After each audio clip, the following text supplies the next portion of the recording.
elles étaient toutes tellement bonnes qu'on a décidé d'attribuer le prix à 2 femmes qui sont donc ex aequo et qui sont Clarisse Feltin pour Djihad, le défi intérieur de la France, qui est donc passé sur France 24 et sur France 5. Et Célia Mercier, qui a donc écrit l'article Passeur de vie, qui est formidable aussi sur les femmes yézidis qui reviennent de l'enfer et qui a été diffusé sur Revue 21. Et je voudrais vraiment les féliciter toutes les deux pour la subtilité et l'intelligence de ces reportages. Le premier nous explique le phénomène incompréhensible finalement de la radicalisation et de ces djihadistes qui reviennent en France. Et le second nous explique l'horreur dans des termes, encore une fois, subtils. C'est un défi compliqué de raconter l'horreur subtilement. Et je crois qu'elles ont réussi toutes les deux ce tour de force de nous faire toucher du doigt quelque chose qui est pas traduisible dans les mots et avec des témoignages qui sont exceptionnels. Donc bravo à toutes les deux. Voilà. Je suis très touchée de recevoir ce prix, surtout que je m'y attendais pas du tout.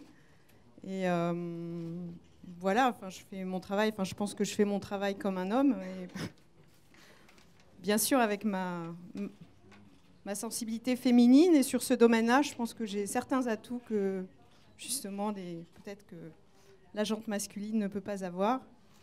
En tout cas, je voulais dire que, en fait, vous récompensez, certes, le 26 minutes qui a été diffusé pour France 24, et Loïc Béraud est dans la salle, mais également, c'était un gros travail, 52 minutes pour France 5, Engrenage, la France face au terrorisme, qui était la base de mon travail pour France 24.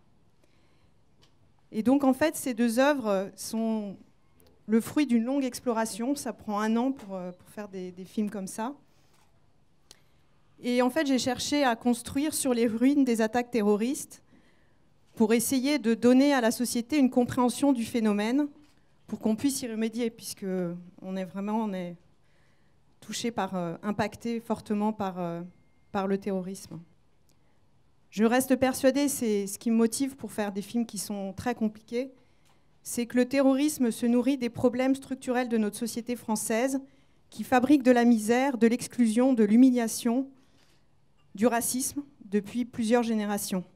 Et donc, ma motivation, c'est que notre pays reste un beau pays et que notre société française reste telle qu'elle était avant les attaques terroristes, avec cet esprit de liberté, cette société plurielle où on n'a pas peur d'aller vers les autres, où on prend les transports en commun tranquillement sans se poser de questions. Et donc, il faut se donner les moyens de lutter contre la terreur. Donc moi, j'essaye à mon niveau, en tant que réalisatrice, de donner des clés, d'essayer de comprendre et puis de donner des clés aux autres. Moi, j'ai la chance d'être suivie à France 5 par une équipe qui me renouvelle sa confiance film après film. Je suis en train de faire mon 3e film sur le sujet. Et à chaque fois, ils me donnent toute la confiance nécessaire pour justement essayer de chercher, explorer, trouver les bonnes personnes, essayer de construire quelque chose de positif en allant voir les uns et les autres. Donc voilà, vraiment chouette à remercier toute l'équipe qui est derrière moi, parce qu'un film, peut-être beaucoup plus qu'un article de presse écrite, il y a toute une équipe derrière. Donc, je remercie Caroline Béard et Sophie Tchegaray qui est là, de France 5, Nathalie Darigrand qui me suivent et vraiment qui me donne presque carte blanche pour faire mes films. Loïc Béraud qui est un ami de longue date et qui est là aussi. Ma productrice de Bonne Pioche, Sophie Parot, qui m'a permis de faire mes 2 premiers films sur le sujet. Et ma monteuse Florence Bon, qui était toujours à mes côtés. Et surtout, tous ceux qui m'ont accordé leur confiance sur le terrain. Parce que quand les gens acceptent de témoigner, c'est qu'ils ont la même idée que vous avez de la démocratie. Et on a tous envie qu'elle sorte victorieuse de ce combat. J'ai une dernière pensée pour ma famille en Nouvelle-Zélande. Et je vous remercie tous d'être ici présents ce soir pour ce prix qui, encore une fois, me touche beaucoup. Merci. Et je crois que Patrick de Saint-Exupéry est venu chercher le prix de Célia Mercier, qui n'est donc pas là ce soir.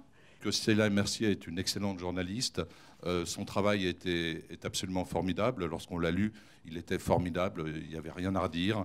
L'idée est toute simple, en fait. C'est qu'on ne raconte pas l'horreur de face. On raconte l'horreur en tournant autour. On raconte l'horreur en acceptant, en ayant parfois l'idée de regarder par le trou de la serrure. Et pour raconter ce qu'est Daesh, l'idée qu'a eue Célia, qui est une excellente idée, c'est de s'intéresser à des gens qui sont des passeurs de vie, c'est-à-dire à ceux qui font fuir les prisonniers, les otages de Daesh. Et ça existe, et ces gens-là existent, et ils travaillent, ils font un vrai travail. Et donc, elle les a interrogés. Et petit à petit, elle est remontée de fil en aiguille. Elle a retracé le destin de ces gens qui fuyaient l'horreur absolue. Et elle les a interrogés, elle est rentrée dans l'intimité des familles, dans l'intimité des femmes, dans l'intimité aussi de la difficulté du sort des femmes. Et elle a retroussé ça au travers de ce texte, de cette enquête que votre jury a salué. Vous l'avez retenu. Moi, je ne l'ai pas eu au téléphone, mais je sais, enfin, c'est tellement évident qu'elle est forcément heureuse de votre choix. C'est tout ce que je peux dire en son nom.